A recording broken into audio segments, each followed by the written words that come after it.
Bom dia, Escola de Profetas. Bom dia. Bom dia, missionário César. Bom dia, graças a Deus, né? Agora, missionários formados para a honra e glória de Deus. Bom dia, povo de Deus. Bom dia. Bom dia você de casa também que está nos assistindo. Que Deus esteja na sua mente nesse momento para que você possa ouvir louvor ao nosso Deus. E iremos começar com uma oração. Amém? Então vamos orar? Pode orar.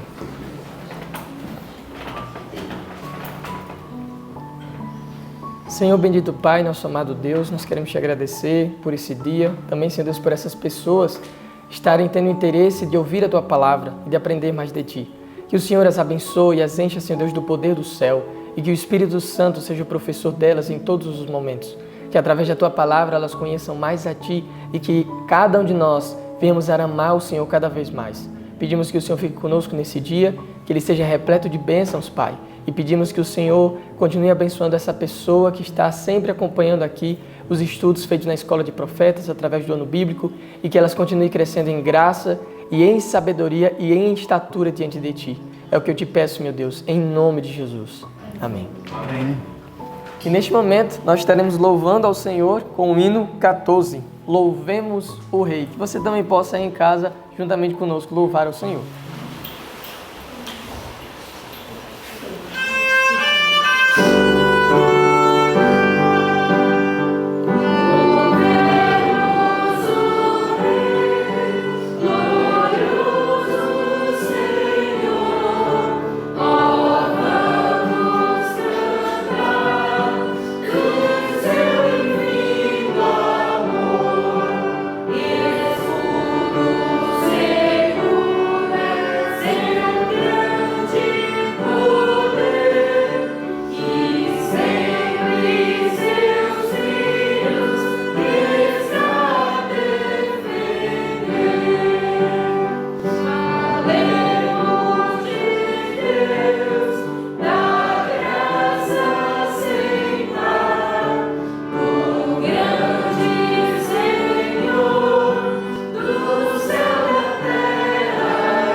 E agora nós vamos decorar o texto que todos nós aqui na escola, e você de casa também já nos acompanha há um tempo, já sabe que aqui nós temos esse dilema, né, de decorar textos bíblicos. Isso a gente aprende desde os nossos antepassados. E nós também queremos que você também aí de casa aprenda também a ter em mente a palavra de Deus.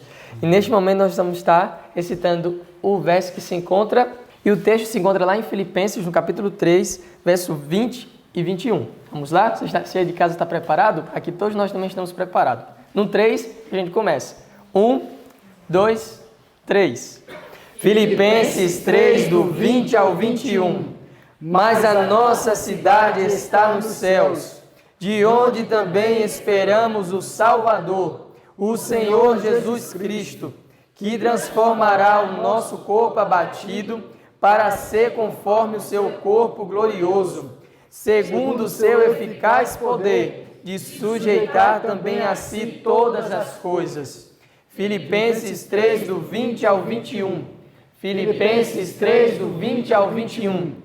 Mas a nossa cidade está nos céus, de onde também esperamos o Salvador, o Senhor Jesus Cristo, que transformará o nosso corpo abatido para ser conforme o seu corpo glorioso, segundo o seu eficaz poder de sujeitar também a si todas as coisas.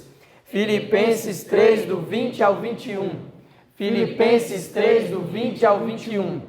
Mas a nossa cidade está nos céus, de onde também esperamos o Salvador, o Senhor Jesus Cristo, que transformará o nosso corpo abatido para ser conforme o seu corpo glorioso, segundo o seu eficaz poder, de sujeitar também a si todas as coisas. Filipenses 3, do 20 ao 21. Que você tenha um dia muito abençoado e na presença de Deus. Um forte abraço.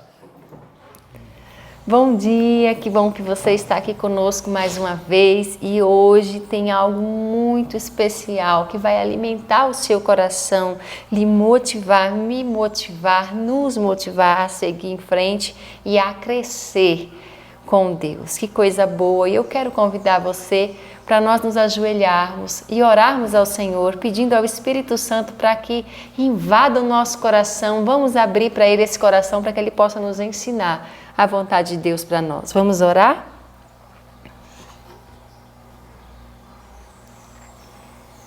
Querido Pai, muito obrigada, Senhor, pela chance e a oportunidade de compartilhar a Tua palavra com todos esses nossos irmãos que estão nos assistindo, Senhor. Que coisa boa, Senhor, é compartilhar boas novas. Enche-nos do Teu Espírito Santo, Senhor, porque só Ele pode clarear as recâmaras escuras do nosso coração, da nossa mente, aonde o Teu conhecimento ainda não penetrou. Nós queremos pedir ao Senhor que o Senhor nos ensine nessa manhã algo que o Senhor deseja nos ensinar. Em nome de Jesus, amém. O nosso estudo de hoje está baseado lá em 2 Pedro, do 1 ao 3, e também o capítulo 52 do livro Atos dos Apóstolos, firme até o fim. Esse estudo de hoje ele é muito importante, porque essa segunda carta que Pedro ele escreve para os conversos, para as pessoas que já estavam na fé, ele vem trazendo algo muito especial. Ele expôs ali o plano divino para o desenvolvimento do seu e do meu caráter. Então tem algo ali que você hoje vai se deleitar em pensar, em aprender. Como que Deus deseja que nós cresçamos? Quais são os passos que nós temos que dar? Vamos imaginar ali uma escada, né? A escada do desenvolvimento. Cada degrauzinho que nós subimos, nós estamos crescendo no plano de Deus para mim e para você. E aqui no capítulo 1 de Pedro, ele vem trazendo aqui do verso 1 ao 8 algo especial. Eu queria pedir que você pegasse sua Bíblia e pudesse acompanhar esse texto que é muito importante. Diz assim: Simão Pedro, servo e apóstolo de Cristo, aos que conosco alcançaram a fé, igualmente preciosa pela justiça de nosso Deus e Salvador Jesus Cristo. Graça e paz vos sejam multiplicadas pelo conhecimento de Deus e de Jesus nosso Senhor. Veja, você quer ter paz? Então conheça Deus, conheça Jesus, conheça o que Deus tem para você. Isso vai te trazer paz e vai multiplicar essa paz na sua vida. E diz aqui, o verso 3, visto como pelo seu divino poder nos deu tudo que diz respeito à vida, à piedade, pelo conhecimento daquele que nos chamou pela sua própria virtude, pelas quais ele nos tem dado grandíssimas e preciosas promessas para que, por elas, fiqueis participantes da natureza divina, havendo escapado da corrupção que pela concupiscência há no mundo. Que coisa linda, Deus nos deu tudo para que nós pudéssemos escapar das coisas terríveis que tem nesse mundo e ganhar a natureza divina. Pense, você e eu, como seres pecadores, com a natureza divina em nós. Que coisa grandiosa! Eu desejo muito isso para a minha vida. E eu fiquei pensando, o mundo está tão corrupto, mas com as virtudes que Deus nos deu, nós podemos escapar. O que é virtude? Eu separei aqui o comentário do dicionário. Diz assim: virtude é um substantivo feminino e é uma qualidade do que se conforma com o que é considerado correto e desejável do ponto de vista moral, da religião, do comportamento social. É a conformidade com o bem, com a excelência moral ou de conduta, dignidade. E é o que você pratica diariamente com Deus. E eu queria muito que você prestasse atenção agora nesses pontos que vai falar sobre as práticas das virtudes cristãs. E diz assim, falou da parte de Deus, né, primeiro, do que Deus nos quer dar. E aqui diz que Ele quer nos dar, Ele tem preciosas promessas para nós, no verso 4 fala, para que a gente, por essas promessas, participe da natureza divina e escape da corrupção que há no mundo. Mas agora nós precisamos fazer o que o apóstolo vai continuar falando, que está no verso 5, diz assim: e vós também, pondo nisto mesmo toda diligência, acrescentai à vossa fé a virtude, e à virtude o conhecimento, e ao conhecimento a temperança, e à temperança a paciência, e à paciência a piedade, e à piedade o amor fraternal, e ao amor fraternal o amor. Gente, que coisa especial! Você viu aqui quantas qualidades, quantas coisas nós precisamos acrescentar. E diz aqui que nós precisamos usar de diligência. O que é uma pessoa diligência? Que tem diligência, ela não espera, ela vai, ela faz, ela não fica retardando, esperando ali, morgado. Não, ele vai ali rápido, com afinco, ele não desiste, ele persevera e ele é bem ali, diligente. E diz que nós acrescentaremos a virtude, que são as qualidades necessárias que Deus deseja para nós, e o conhecimento. O conhecimento de Cristo é o que nos traz a certeza do que nós precisamos fazer. Nós precisamos ter esse conhecimento.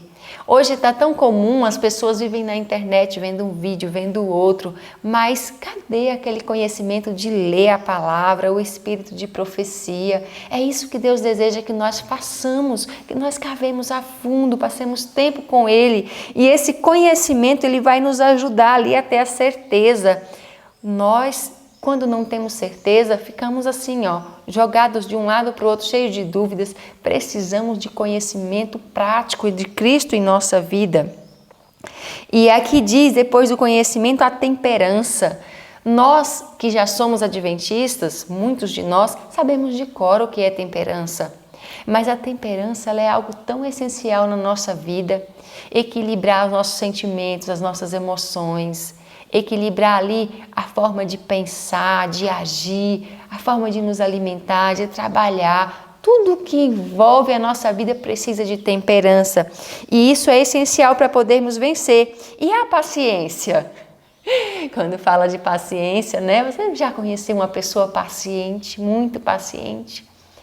Que coisa bonita é uma pessoa paciente. Só que ninguém nasce paciente, precisamos desenvolver. E a forma que Deus nos dá para desenvolvermos a paciência é nos conflitos, nas aflições. E nisso nós precisamos desenvolver a paciência. Então essa é uma das virtudes que precisamos ter.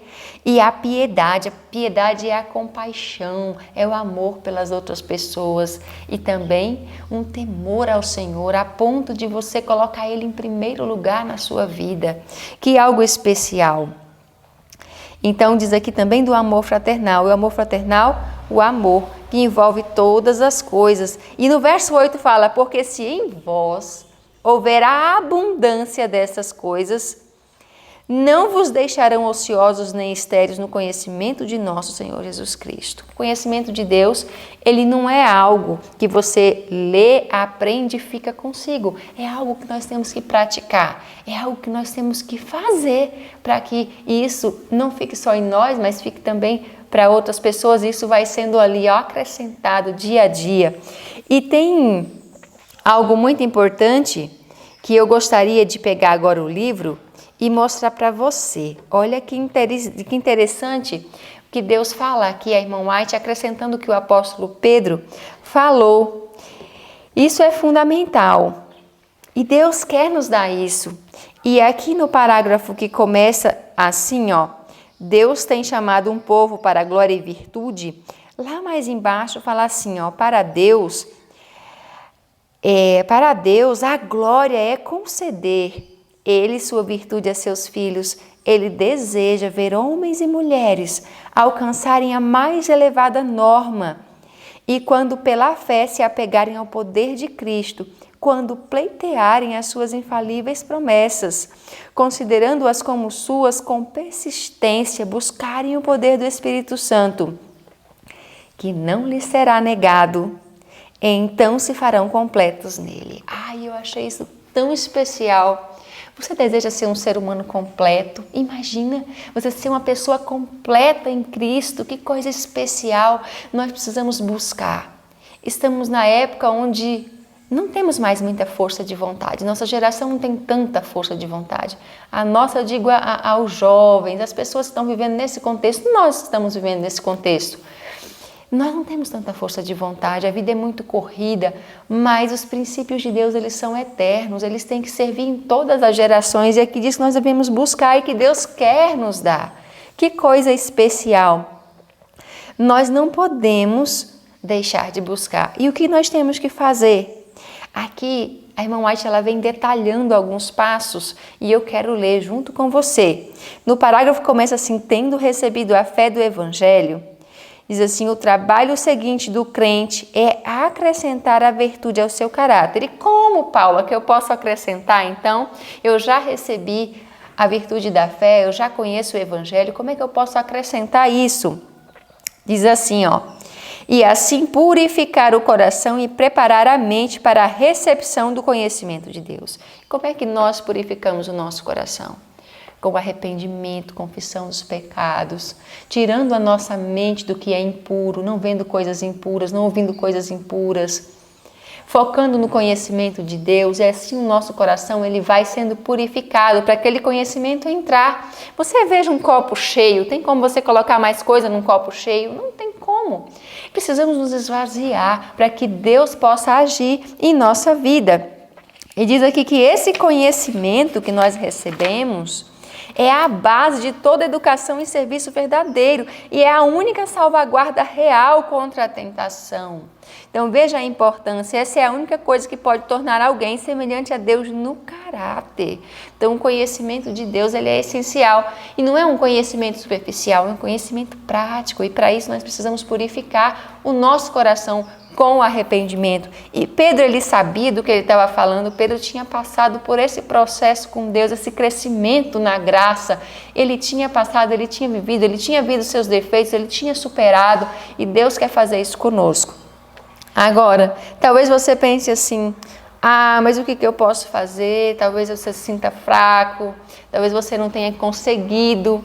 Olha o que Deus tem para dizer para você. No parágrafo começa: ninguém precisa deixar de alcançar em sua espera a perfeição do caráter cristão. Pelo sacrifício de Cristo foi tomada toda a providência para que o crente receba todas as coisas que dizem respeito à vida e à piedade. Deus nos convida a alcançarmos a norma da perfeição e põe diante de nós o exemplo do caráter de Cristo. Por uma vida de constante resistência ao mal, com a cooperação da divindade, podemos os seres humanos alcançar nessa vida a perfeição de caráter. Então Deus já providenciou tudo para mim e para você, para o nosso crescimento, para que o nosso caráter seja aprimorado cada vez mais, para que essas virtudes sejam acrescentadas na minha vida e na sua vida. Que especial! Olha só, eu quero ver com você mais um pedacinho aqui de como é que nós podemos alcançar isso em nossa vida. Eu estou lendo bastante porque eu quero muito que não se perca nenhuma palavrinha, que você entenda com clareza o que Deus aqui está reservando para você. E no parágrafo começa assim: perante o crente é apresentada a maravilhosa possibilidade.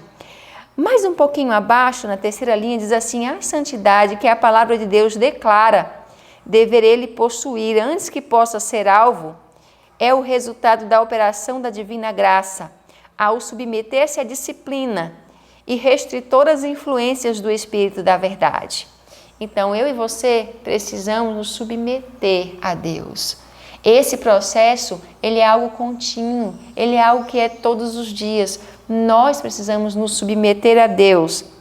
A obediência do homem só pode ser aperfeiçoada pelo incenso da justiça de Cristo, o qual enche a divina fragrância de cada ato de obediência. Então Deus, Ele está disposto a nos dar essa justiça dele imputar em nossa vida. E qual é a nossa parte então? O que nós temos que fazer todo o tempo? A parte do cristão é perseverar e vencer cada falta. Essa é a nossa parte. Constantemente deve orar para que o Salvador sare os distúrbios de sua vida enferma pelo pecado. Ele não tem sabedoria nem força para vencer. Isso pertence ao Senhor. E Ele as outorga a todos os que em humildade e contrição buscam dele auxílio. Então a nossa parte, a minha parte, a sua parte é vencer cada falta com Deus. Comece a pensar nas partes que você tem sido deficiente. Coloque isso num papel para que você não esqueça. E vai ali com oração e súplica, vencendo com Deus. E Deus está ansioso a fazer isso por nós. Aqui nós temos aprendido que essa obra é dia a dia. Deus providencia para mim e para você todos os dias força para vencer. Graça para vencer. Existe graça no santuário celestial, só esperando eu e você buscarmos. Lá em Hebreus capítulo 4, do verso 14 em diante, diz que nós devemos nos achegar confiadamente junto ao trono da graça para recebermos misericórdia em ocasião oportuna. O nosso Jesus está lá ainda no santuário celestial para nos dar essas virtudes, essa graça. E diz: o nosso Salvador está sempre pronto a ouvir e responder à oração do coração contrito, e graça e paz são multiplicadas aos seus fiéis seguidores. Precisamos desenvolver perseverantes hábitos corretos. Deus está conosco. Você que está aí do outro lado, quem sabe se sentindo desanimada, desanimado, não desanime. Nós só precisamos perseverar e a cada dia viver um dia de cada vez, lutando para vencer naquele dia. E amanhã Deus já está provendo para mim, para você vencer também. E fazendo isso, nós conseguimos ali estar firmados em Cristo. No capítulo 2, Pedro, ele vem falando de falsos mestres que enganam as pessoas, que fazem comércio das pessoas. E ele também vem falando ali, que Deus não poupou nem os anjos que pecaram, então não vai poupar a impiedade. Mas o justo ele poupa, ele vem dando ali os exemplos de Sodoma e Gomorra, que Deus tirou Ló de lá, como Deus ele sabe nos poupar se nós estivermos do lado dele. E nós vemos aqui no verso 19, algo que diz assim, que esses falsos mestres prometem liberdade, sendo eles mesmos servos da corrupção, porque de quem alguém é vencido, o tal se faz também servo. Veja, se eu e você formos vencidos pelo pecado, vamos ser servos do pecado. E eles dizem que são livres, prometem liberdade para as pessoas, os falsos mestres, mas na verdade são escravos da cobiça, da corrupção. Nós precisamos entender isso também. Então, na providência de Deus, Pedro foi levado para dar seu último testemunho em Roma. Ali pelo momento que Paulo foi preso pela última vez, o apóstolo Pedro foi levado para lá. E quando ele estava na prisão, ele não parava de pensar nas palavras de Cristo, fortalecendo a sua fé. E aqui diz que Pedro, como estrangeiro judeu, foi condenado. Naquela época ali era o Nero, né? o carrasco, o governador ali, o César da época, e foi condenado a ser açoitado e crucificado. Nessa perspectiva terrível de morte, o apóstolo lembrou o seu grande pecado de haver negado a Jesus na hora de seu julgamento, não preparado. Então, para reconhecer a cruz, considerava agora uma alegria entregar a vida pelo Evangelho, sentindo tão somente que para ele, que negara seu Senhor, morrer da mesma maneira que seu mestre morrera, lhe era uma honra demasiadamente grande. Pedro havia se arrependido sinceramente daquele pecado, tinha sido perdoado por Cristo, o que revelava pela alta missão a ele dada para alimentar as ovelhas e os cordeiros do rebanho. Ele, porém, nunca pôde se perdoar a si mesmo. Nem mesmo o pensamento das agonias da última e terrível cena puderam diminuir a amargura de sua tristeza e arrependimento. Então, como último favor, rogou aos seus algozes que fosse pregado na cruz de cabeça para baixo. O pedido foi atendido e dessa maneira o grande apóstolo Pedro morreu e entregou a sua vida. E o sangue dele, junto com o apóstolo Paulo, foi ali regando o solo e nascendo muitos outros mártires, né? O sangue dos apóstolos foram sementes que nasceram muitos outros que entregaram também as suas vidas a Jesus. Também. O capítulo 3, Deus vem falando ali, através de Pedro, da volta dele, da proximidade da volta dele. E Pedro vem trazendo uma mensagem especial. E ele vem reconhecendo ali que se Jesus vai voltar logo, por que ele ainda não voltou? Por que as pessoas ficam zombando? Por que as pessoas ficam falando da volta de Jesus de forma tão desdenhosa? Deus já disse que isso ia acontecer na palavra dele. Aqui no verso... Então, aqui Pedro, no capítulo 3, vem trazendo algo bem interessante e atual. Diz assim, o verso 3 também: sabendo isso, que nos últimos dias virão escarnecedores, andando segundo as suas próprias concupiscências e dizendo: aonde está a promessa da sua vinda? Porque desde que os pais dormiram, todas as coisas permanecem como desde o princípio da criação. Então as pessoas têm mania hoje de falar assim, negócio de volta de Jesus. Mas o verso 9, Pedro fala, o Senhor não retarda a sua promessa, ainda que alguns a tenham por tardia, mas é longânimo ou paciente, não querendo que alguns se percam, senão que todos venham a arrepender-se. Mas o dia do Senhor virá como ladrão de noite, no qual os céus passarão com grande estrondo, e os elementos ardendo se desfarão, e a terra e as obras que há nela se queimarão. Então, Pedro aqui traz uma certeza. O dia do Senhor está próximo e Deus está esperando o meu arrependimento e o seu arrependimento. Você já pensou em retardar a volta de Jesus? Que coisa terrível! E eu quero ler um parágrafo com você aqui. Como é que nós podemos aqui atrapalhar essa obra de Deus em nossa vida? Diz assim, aos que querem subir a escada do progresso cristão, mas ao avançarem começam a pôr a confiança na capacidade humana e logo perdem de vista a Jesus, o autor e consumador da fé. O resultado é fracasso e perda de tudo o que foi ganho. Verdadeiramente lamentável é a condição dos que, perdendo-se no caminho, permitem que o inimigo lhes roube as graças cristãs que eles estiverem em desenvolvimento no coração e na vida. Aquele em quem não há estas coisas, declara o apóstolo, é cego e nada vendo ao longe, havendo-se esquecido da purificação dos seus antigos pecados. Então, Satanás fica ali no nosso encalço querendo roubar as graças cristãs. Nós não podemos perder de vista Jesus, porque senão nós vamos perder e o resultado é fracasso, diz aqui, de tudo que foi ganho. Ai, que Deus tenha misericórdia de nós, que Deus nos fortaleça, que Deus nos ajude a limpar o nosso coração todos os dias e a acrescentar essas virtudes que Deus tanto nos quer dar. E eu quero finalizar aqui com o verso de Pedro, que ele fala aqui, se tudo vai acontecer dessa forma, então como é que nós temos que viver? Olha só, aqui no verso 11 fala assim, havendo pois de perecer todas essas coisas, que pessoas vos convém ser em santo trato e piedade, aguardando e apressando-vos para a vinda do dia de Deus, em que os céus em fogo se desfarão e os elementos ardendo se fundirão? Mas nós, segundo a sua promessa, aguardamos um novo céu e uma nova terra em que habita a justiça.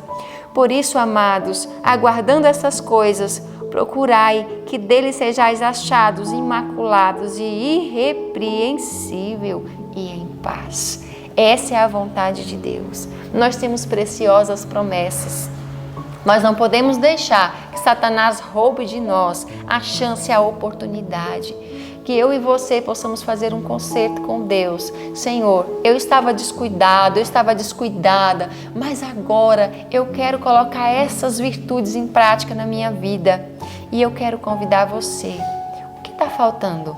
pense, coloque no papel, coloque isso como prioridade na sua vida. Nós precisamos buscar a Deus. O tempo está acabando, você e eu sabemos disso. O mundo está gritando, dizendo que a volta de Jesus está próxima. Nós não podemos nos acostumar, temos que ser diligentes, fervorosos, buscando ao Senhor. E eu quero te convidar para orar comigo nesse momento. Vamos orar, vamos pedir a Deus que nos abençoe, que nos dê visão espiritual, que nos dê diligência, força, coragem, que nós possamos perseverar. E Jesus falou, aquele que perseverar até o fim, este será salvo. Vamos orar, vamos pedir isso ao nosso Deus. Senhor Deus, assim como o Senhor ensinou a Pedro, mostrou a ele essa orientação tão preciosa, Senhor, para o nosso caráter, para a edificação do caráter, para te servirmos de maneira mais completa. Coloca em nós, Senhor, a natureza divina. Senhor, nos ajuda a vencer a cada dia, de cada vez, a não ficarmos ansiosos, nem pesarosos com o passado, nem preocupados com o futuro, mas viver de forma consciente, diligente, cada momento que o Senhor nos concede. Ah, Senhor, como é precioso estar vivo e podermos aprender de Ti, na Tua palavra, coisas para a nossa mudança, coisas para a nossa regeneração. Senhor, como queremos ver o Senhor voltar? Mas eu sei que o Senhor disse que está esperando o nosso arrependimento. Senhor, nos ajude a ter consciência de não atrasarmos a Tua volta, a lutarmos, Senhor, para sermos filhos fiéis e salvarmos outras pessoas. Peço que o Senhor abençoe essa pessoa que está aí do outro lado assistindo, que o Senhor... As minhas palavras são pobres, Senhor, pobres para expressar a grandiosidade dessa mensagem hoje. Que o Teu Espírito Santo complete, Pai, o que eu não pude falar, expressar, mas que possamos entender, Senhor, pela Tua palavra, o momento crítico que nós estamos vivendo, que nós precisamos fazer. Nos abençoe e nos dê um dia feliz em Tua presença, um dia de reflexão e de crescimento, em nome de Jesus. Amém. Que Deus abençoe você e toda a sua família. Que esse seja um dia muito feliz para você. Até a próxima.